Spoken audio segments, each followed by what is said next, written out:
I'll do it. Thank you.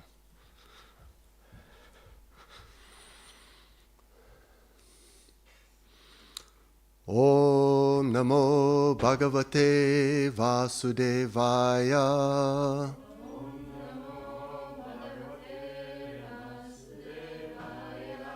Om Namo Bhagavate Vasudevaya.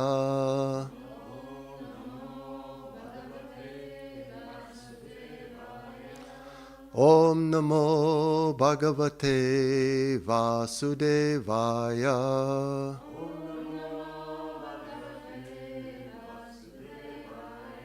Narayanam Namaskritya Naram Chaiva Narotamam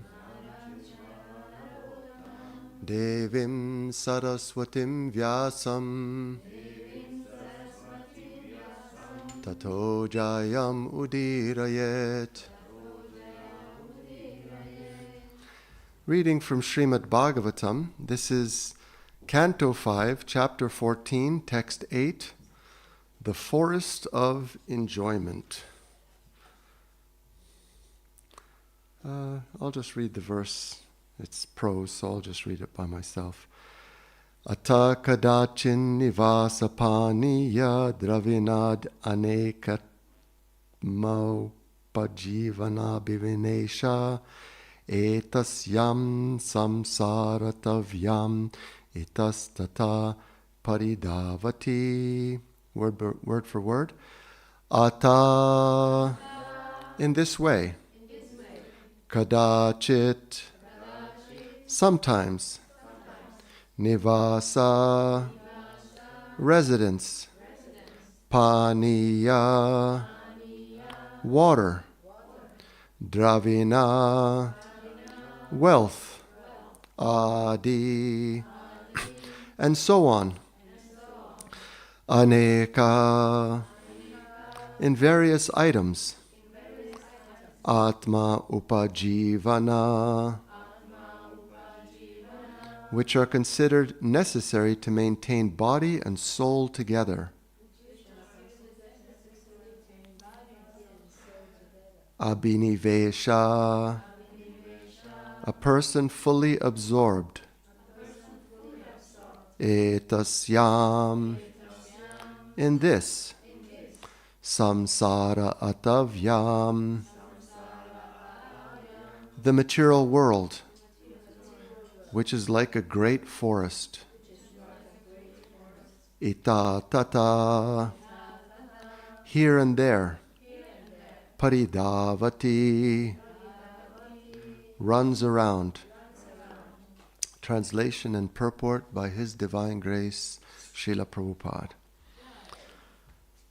Sometimes the conditioned soul is absorbed in finding residential quarters or apartments and getting a supply of water and riches to maintain his body. Absorbed in acquiring a variety of necessities, he forgets everything and perpetually runs around the forest of material existence. Purport. As originally mentioned, a poor man belonging to the mercantile community goes to the forest to get some cheap goods to bring back to the city to sell at a profit. He is so absorbed in the thought of maintaining body and soul together that he forgets his original relationship with Krishna and seeks only the bodily comforts. Thus, material activities are the conditioned soul's only engagement. Not knowing the aim of life, the materialist perpetually wanders in material existence, struggling to get the necessities of life. Not understanding the aim of life, even though he acquires sufficient necessities, he manufactures artificial necessities and thus becomes more and more entangled.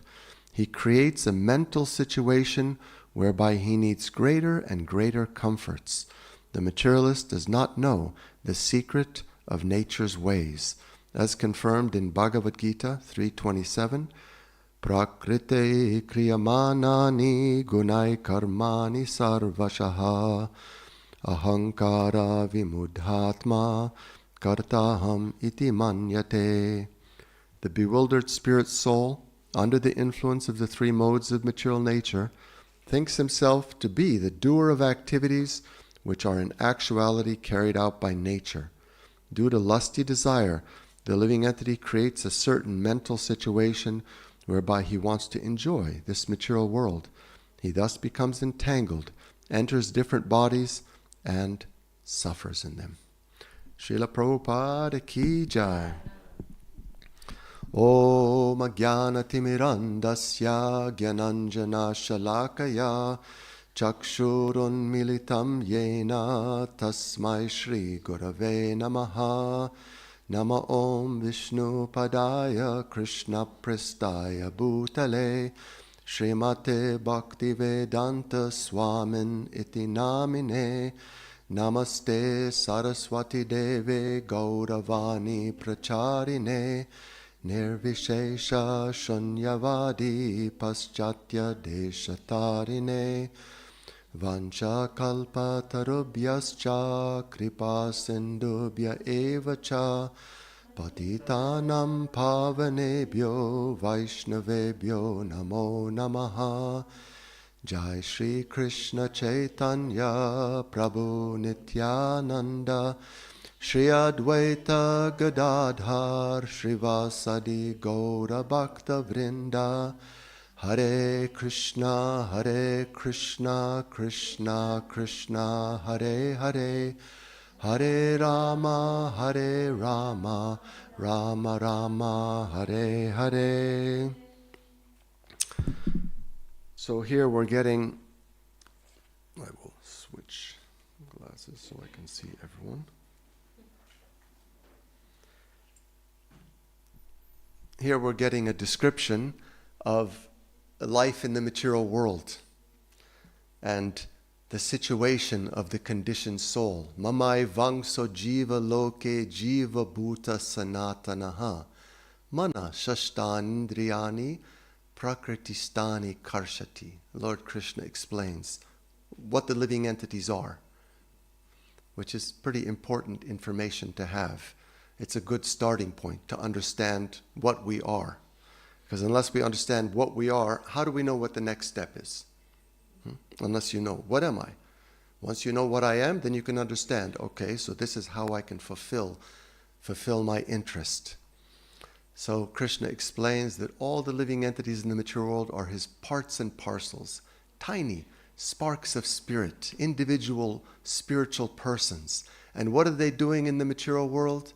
They're struggling very hard for existence with the mind and the senses. And that's what the forest of enjoyment is about. The living entity comes into this world with the idea that I will enjoy. But the living entity doesn't understand what this world is. It's not a world for enjoyment. It's a world for education. It's a world for rectification. It's not a world for enjoyment. In 2 words, Krishna sums up the material world. Everyone is writing volumes and volumes of books. What is this world? What is life? Blah, blah, blah. Volumes and libraries of books about what life is and what this... In 2 words, Krishna sums up the material world. Dukkhalayam ashashvatam. He stamps it, certifies it. Dukkhalayam ashashvatam. It's a place of misery and it's temporary. Because not all parts of the material world are miserable. There are certain parts of the material world where people are enjoying, like the heavenly planets. If you go there and you tell them Dukkhalayam, they say, not really. I'm having a good time right now. I've got the body I want, beautiful body, beautiful atmosphere, mainly very nice people all around, no hard work, no hard struggle, just having fun, enjoying life. But Krishna says, ashashvatam, temporary. They don't want it to end, but it ends. That's the nature of everything in this material world. We don't want the good times to end, but they end. So the living entity is struggling very hard how to achieve satisfaction, how to fulfill and the living entity is doing it exactly in the wrong way, exactly misled by our own desires. We come into this life with a stockpile of desires, so many desires. And then we're born into this world, And the first people who are supposed to educate us, yeah, the first people, with all good intention, they give us the wrong information. Our parents, unless the parents are somehow spiritual minded and have good understanding of life, they give wrong information. They say, hi, Jimmy. Hi, Susie. You are the body. This is your family. This is your nationality. This is the goal of life. What is the goal of life? To set yourself up materially. Yes, that's what they teach us. They teach you that the goal of life is to set yourself up materially, succeed materially. But there's no success. There is zero possibility of success materially. That's just a fact. It's not an opinion. It's not a religion. It's not a belief system. It's just a fact. No matter what achievement, no matter what accomplishment you have in this world, it's all erased by the force of time. So how silly it is to invest all of one's energy, really all of one's energy. Yes, I'm going to become very, very successful business person, the most successful athlete, the most successful musician, the most successful whatever. And then it's all erased. So only someone who doesn't have a proper perspective would invest all of their energy in something which will be erased. End up with nothing, with zero. Who would do that? Invest everything in something that's going to end up as zero. There used to be, before all technology kicked in, there was a very simple little toy that kids used to get. It was called Etch-a-Sketch. Is anyone from that generation? Etch-a-Sketch generation? Little plastic toy. And you were able to draw on it, right? And you could draw so many nice things, You could really, if you were a good artist, you could really draw something elaborate and interesting. And then, with one shake of the Etch-a-Sketch thing, it all vanishes. So in this way, people are investing so much energy in trying to create a glorious picture of their life and, working so hard and then at the end of life, material nature comes and gives a little shake. Okay, start again from, you're a great scholar. You got 2 PhDs. And then in your next life, do you start with 2 PhDs? No, you start with, if you get a human form of life, you start with ABC. A, B, C, D, E, you know nothing. And then you start again. So, parabhavastavad abodhajato yavanna jigyasata atma tattvam. The Shastra is instructing the living entity that as long as the soul doesn't inquire into the higher purpose of life and pursue the higher spiritual purpose of life, their life is defeated, positively defeated. So this is the direction that we're being given. And we know that, and still we struggle. Why? Because of our conditioned nature. Yes, our conditioned nature comes and tries to bewilder us, mislead us. And this world is trying to mislead us constantly. Constantly we're being pulled by the sense objects of this world. And we know, we've heard. Yes, we've heard. This is a cake, huh? It looks tasty, yes? Might even taste tasty. But what's wrong with the cake? It has poison in it. That's the problem with the cake. Yes? The material world is like a poison cake. The sense objects. In the Bhagavad Gita, Krishna describes different types of happiness. And what is happiness in the mode of goodness? Who can say? How does Krishna describe happiness in the mode of goodness? Bhagavad Gita, come on.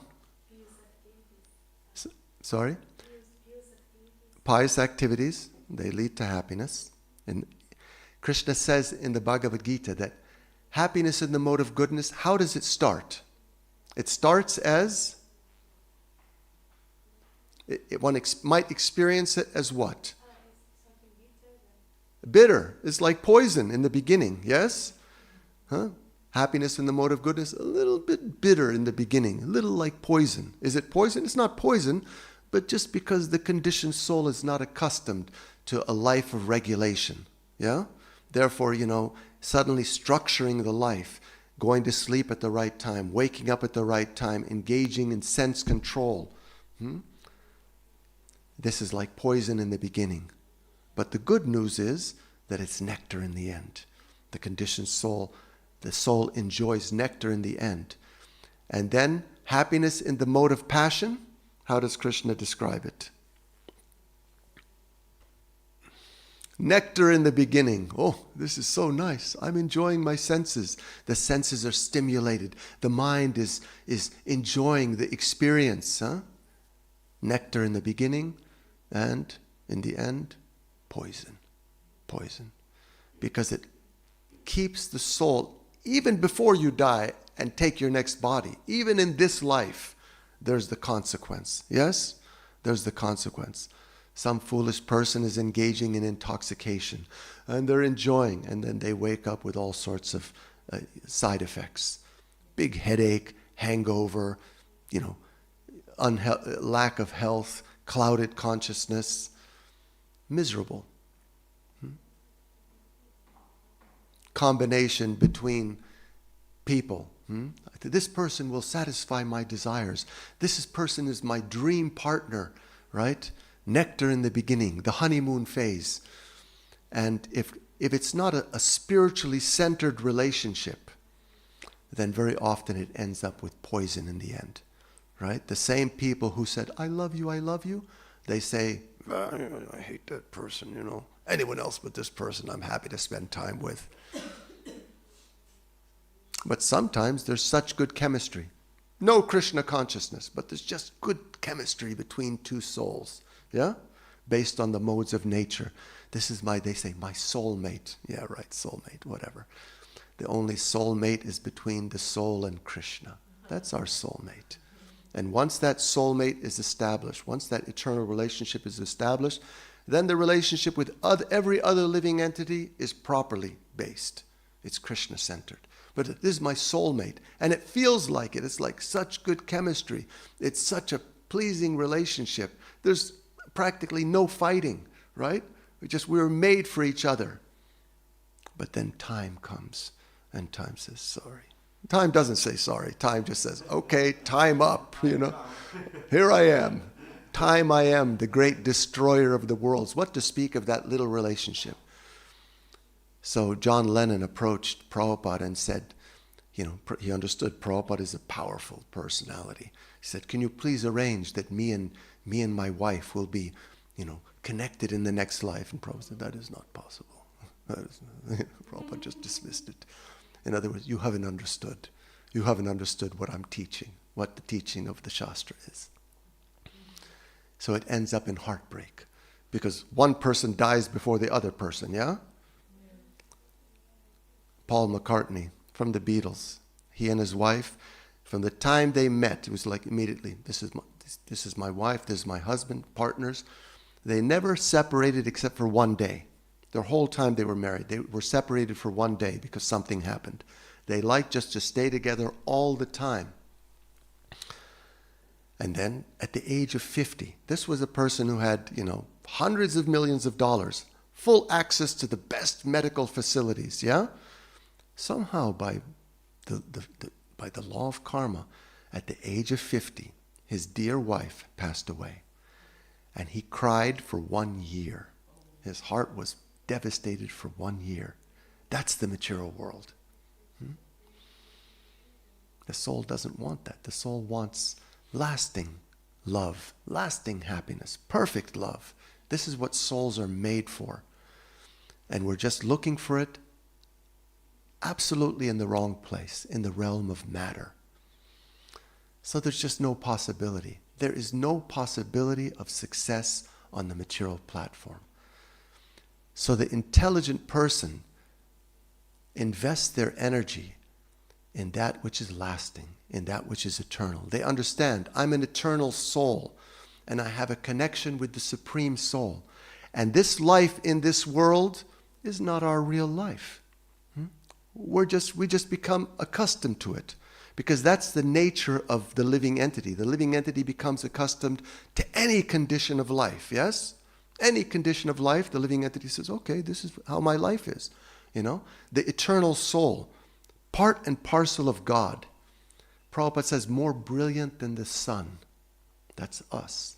The soul is more brilliant than the sun. The child of God, so glorious, beyond description, takes the body of a hog or a worm. And in the hog's body is the soul thinking, is the living entity thinking, oh, this is terrible? No, the hog is, the pig is, his tail is wagging and is thinking, his nose is on the ground. And you know what hogs do. Such a downgraded condition of life. But by the power of illusion, the soul is thinking, okay, not so bad. I'm doing okay. I'm just about to achieve, some advancement. Some progress is just on the horizon. The donkey chasing after the carrot, Donkey brain. The carrot is just hanging like this, and the donkey's thinking, just keeps going after the carrot. And how long does the donkey do that? Until he dies, and then again he does it the next lifetime, and the next lifetime, and the next lifetime. So the Shastras say, wake up, sleeping soul. Stop this business of birth and death. It's not your real life. Your real life is something completely different. You're a child of God. Why should you work? If you're a child of God, you don't need to work. In the spiritual world, there's no work. There's just divine play. Everyone is in ecstasy, in love of God, serving Krishna. There's no hard work. There's no sweating. There's no, I don't want to do this, but I have to do this. That's what this world is, isn't it? Like if you look at the huge majority of people in this world, your job, do you love your job? There's a small percentage of people, I really like what I do. I'm a photographer. I'm an artist. I'm a musician. I really love what I do. I love to wake up and do what I do. But the majority of people, they're working jobs or occupations which they don't love to do. In the spiritual world, there's nothing like that. There's nothing like that. Hard work. It's just enjoyment with Krishna. Singing, dancing, feasting, playing. That's what God is doing. God is just having fun with all of his, and that's our life. That's our real life. So this is the process of coming back to our real life. The process is just to engage in hearing and chanting. And then our intelligence becomes more and more clear. And our attraction for the material world diminishes. To the degree that we engage in hearing and chanting and serving, to that degree we'll be less bewildered by the material energy. And exactly to the degree that we neglect our spiritual practice, to that degree we'll be attracted to the material world, guaranteed. Against our best intelligence, yes? Our intelligence is saying, don't do it. That's not going to bring you happiness. It's not going to bring you happiness. But because we're not spiritually nourished, the senses in the mind, the senses are so strong, Krishna says, the senses are so strong and impetuous that they forcibly carry away the mind, even of a person of discrimination who's endeavoring to control them. They pull us to do something which we know is against our interest. The mind does the same thing. So the only remedy is to be spiritually satisfied. That's it. And we get spiritual satisfaction by feeding the soul, by engaging in the wonderful varieties of activities that Prabhupada has provided for us. You can go to certain monasteries where the monks, they might not have a full range of proper activities to engage in, so they have such a tough time to control the senses. What to speak of the common people, who many of them, they want to be connected to God. They want to be spiritual. They want to be pious. They want to, they want those things, but they don't have the science. the science of how to live spiritually. They don't have it. They just have some belief. I believe in this. I believe in, in Jesus. Therefore, I'm saved, right? But they don't know that they're supposed to live a certain lifestyle. Go to sleep early, wake up early, engage in your spiritual practice. So they want to be connected to God, but they can't be. They can't be because they're not engaged in the process of being connected to God. They're not spiritually nourished. Same thing for us. We have the gift. We have everything provided for us. The rope has been handed to us. We're drowning in the well of material existence, and the rope has been handed to us. But our job is to take the rope. Yes? Oh, give me your mercy. Prabhupada was criticizing this mentality. Give me your mercy. Give me your mercy. Prabhupada, what is this nonsense? The mercy has already been given. The mercy has been given. In what form? In the form of the life that Prabhupada gave us. The practice of Krishna consciousness.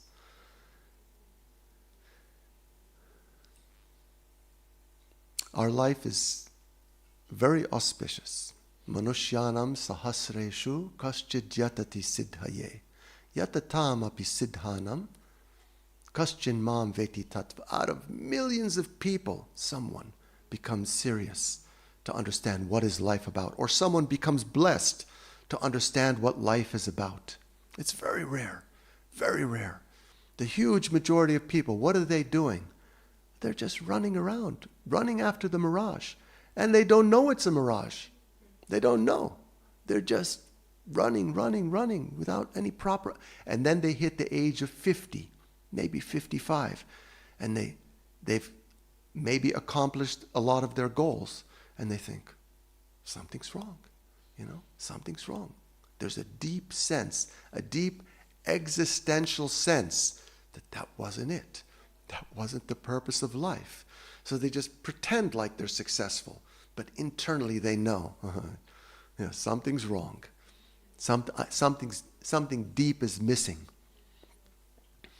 So our job, we have two jobs. Our job is to feed ourselves and to help others. That's it.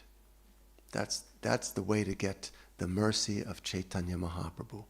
We engage in hearing and chanting and serving and associating with devotees very nicely. And then to our best capacity, we try to assist Chaitanya Mahaprabhu and Srila Prabhupada in this process of sharing this gift. Mahaprabhu he's come with the Panchatattva, and they're engaged in relishing this fruit, this most divine fruit of love of God, indescribable fruit. And Mahaprabhu has made a request to the souls. He says, I'm one person, and I have all these fruits of love of God. So I'm requesting you please assist me to distribute these fruits of love of God. And if we do that, if we assist Chaitanya Mahaprabhu in distributing Krishna consciousness, in distributing these fruits of love of God, then Mahaprabhu will be pleased with us. He'll give us his glance. And when he gives us his glance, then we feel spiritually nourished, and eventually we'll come to the point of perfection. And we'll experience our real life, which is to be drowning, swimming, sporting, playing in the divine ocean of Ras. Ras means the beautiful, loving relationship between the soul and Krishna. When you go back to the spiritual world, you're not shanti, peaceful, like impersonal Brahman. The heart is always churning with sweet experiences, flavors of love of God. The experience of loving Krishna, being overwhelmed by love for Krishna, and experiencing Krishna's love towards us.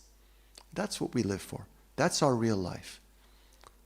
And that's what we're moving towards, step by step. No one should ever be discouraged in Krishna consciousness. Sometimes it feels discouraging, yeah? It's like the mind and the senses, like, when am I going to be purified? When am I going to progress? No, there's no discouragement. We're on the path, and we just have to progress We just have to move diligently and with patience, and eventually we'll reach perfection. Thank you all very much for your kind attention. Does anyone have any questions or comments? Yes, please.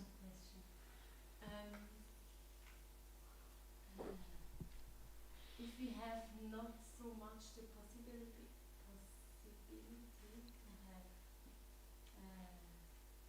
Sangha with devotees, and we have a lot to do with other people, and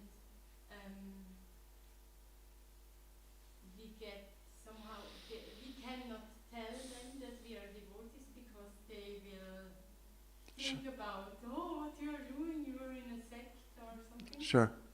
And so how we can manage this?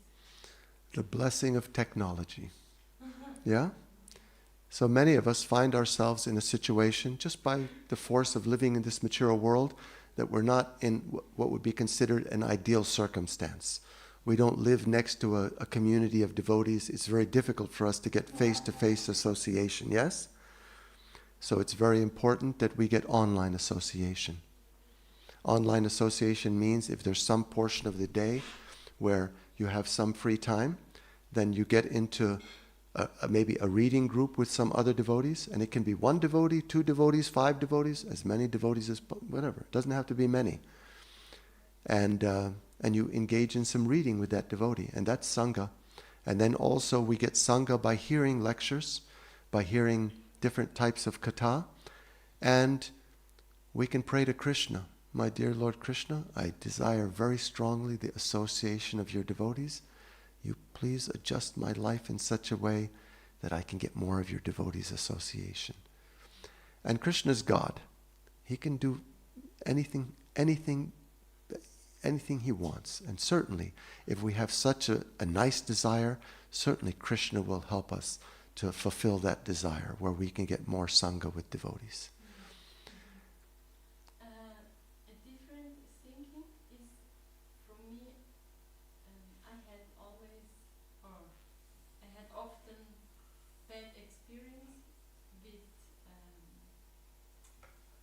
Association with other people, not only devotees, but I had always the problem that I could not have faith in them, because if I told something what is I don't know how to tell, if I have a problem and I tell this to a devotee, then the devotee thinks, oh, why she has this problem, or actually, when devotees, they speak together, they think, oh, this devotee has to have no problems. But we are human, so how we can manage this situation? Sure, good question. It's a society. Society means there's a lot of people in the Krishna conscious society, and we have to discriminate. We not discriminate in a negative sense, like judging people, but we have to discriminate who we want to have close association with. And it might end up in this life that we only have close association with 1, 2, 3 people that are confidants, that we can share our heart with, share our challenges with, like that. We don't we don't open our heart to anyone just because they have tilak on and a shaved head or a sari. No, people have different backgrounds, people have different natures, and Krishna has taught you a lesson. He's taught you a lesson. So the lesson is, don't trust blindly. That's the lesson. This is the material world. You don't trust blindly. You make sure that if you're going to open your heart to someone, that they are a person who's going to honor and respect what you've shared with them, and not look down on you for it, and not share it with others, and not hold it against you. And if you don't find that someone that you really have trust in, like I really trust this person to open my heart to this person, then you can open your heart to Krishna until you find such a person. When we associate with people in the material world and we get a bad experience, it's a good thing because it breaks our faith in the material world. Yes? Unfortunately, sometimes we associate within the society of devotees and we have some difficult experiences within the society of devotees. And that might affect our faith. You think, especially when we're new in Krishna consciousness, especially, because we come with a very naive sense, with a utopian idea that, oh, these are the devotees, and they're wonderful, and devotees are special souls, they're dear to Krishna, but devotees are coming from all different backgrounds. And so when we become disappointed by the misbehavior of a devotee, or by a devotee breaking our trust, then it can really impact our faith. Or it will impact our faith, it will shake us, but it should also help us to mature with a more, reasonable view of what this world is, right? Why would you expect that anyone who's got tilak and a saryan is a saint? No, that's an unreasonable expectation, right? So it's not surprising that we have bad experiences with non-devotees and with devotees. And we can take it from a spiritual point of view, that just as this person is relating to me in a way which is not very pleasing, I've done the same thing to so many souls. I've done that to so many people in the course of my material existence, and Krishna is giving me a little taste of what that's like. So I should make sure that I never do that to anyone. I should make sure that I never break anyone's trust. That I never hold a judgmental attitude towards someone. That's the lesson, one of the lessons we can learn. Thank you very Yeah? much.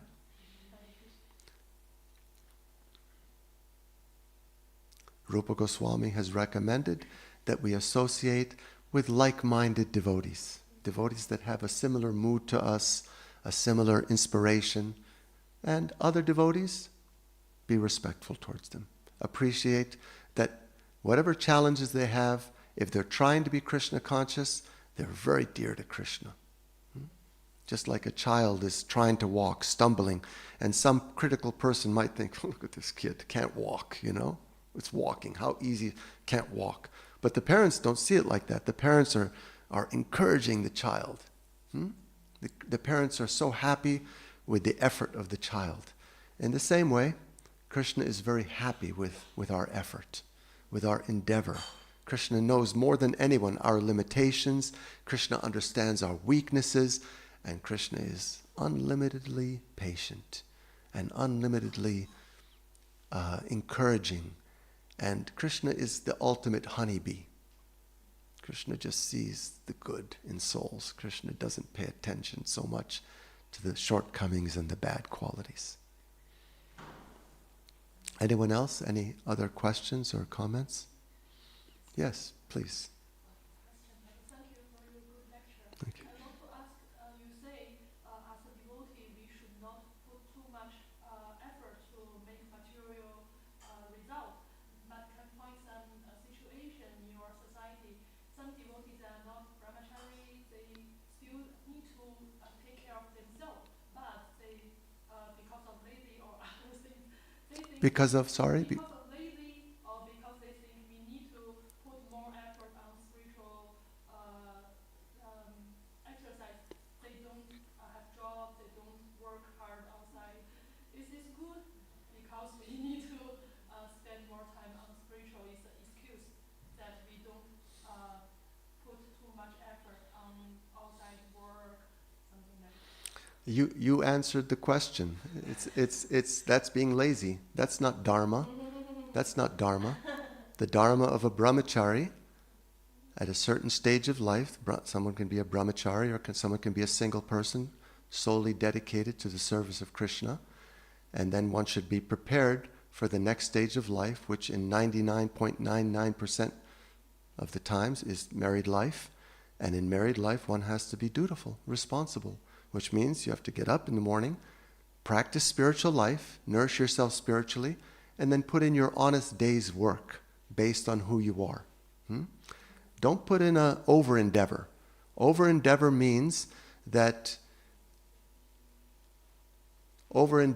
you're going to neglect your prime purpose in life, which is to go back to Godhead.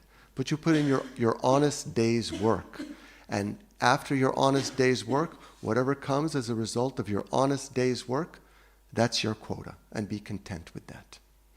Not that, well, we have enough money now to live reasonable, to live comfortably, but no, we want to be rich because our neighbors are wealthier than us. There's so much pressure in society. So much pressure. I notice it especially, when I go to India, that there's so much pressure. How well are the neighbors doing, and we want to also be at least at that status and ideally a better status than that, right? But the Shastras teach us that you put in your honest day's work and your quota is going to come. Based on your karma, you're going to get a certain level of material prosperity, like that. So put in the honest day's work, and then in the evening also nourish yourself spiritually. That's a balanced life. So the tendency can be there to over-endeavor for material things, or in the name of spiritual life, to be lazy and negligent and irresponsible. And both things should be avoided. When you're driving down the road, you can easily go off the road on this side or that side. Yeah? So what's the balance? If you find that you don't have time for your spiritual practice, then that's not good, because the prime necessity is being missed. The goal of this life is just to go back to Godhead. That's it. And the other stuff is just stuff we have to do. It's just things we have to do, which is, take care of the family, make sure the family is well provided for, the children are educated. Is that okay, or do you want to follow up a little bit more? Is that all right? Yeah. You said that we have to do two things, like nourish ourselves and give this nourishment to the other people. And I was wondering if it's right to think that the process of Shravanam and Kirtanam, so hearing and listening and chanting, are like these two parts. So listening is like nourishing and chanting is like giving. What do you think? Well, in the course of our spiritual practice, we're doing both, of course. Shravanam, Kirtanam, right? Always. Hearing and chanting, hearing and chanting. That's the primary way to feed the soul and to awaken the soul to its remembrance of Krishna. It purifies the heart. And there's literally nothing as valuable in this world as having pure consciousness. If you think about it. If you have pure consciousness, you're happy. And if you have impure consciousness, you're unhappy. Very simple formula. If you have impure consciousness, you can be in the biggest house with the most beautiful partner, with a huge bank balance, blah, blah, blah, all the apparent, symbols of success. But if the consciousness is impure, unhappy. And if the consciousness is pure, if you're in your big, beautiful house with your, nice car and nice partner and you're happy. And if you're walking in the forest, you're happy. And if somehow or other, by destiny, you don't have so much, you're still happy because you're connected to Krishna spiritually and your consciousness is not bothered. So we engage in that practice, and then especially, Kirtanam means we go out and we share the holy name with people. They benefit by hearing the holy name. And we especially want to give them the words of the pure devotee, like that. How much effect will my words have? I have, a little glimpse of realization about spiritual life. Honestly speaking, what do I know? I still don't understand I'm not the body. I really don't, I'm starting to understand I'm not the body a little bit. But if they get the words of the pure devotee, empowered by Krishna, then those words can penetrate through the clouds and help them to understand what the goal of life is. That's the power of the pure devotee's words. They make everything crystal clear like the sun. It dissipates the darkness. And especially Prabhupada is empowered to teach the people of the Kali Yuga in a way that's very, very understandable, very, very, very simple presentation that anyone can understand. So that's kirtanam. Kirtanam means you give the kirtan of the pure devotee, especially. And of course, if someone asks a question, then we try our best to answer based on the parampara. And it is 8:30. Hare Krishna. Thank you all so much. Haribol.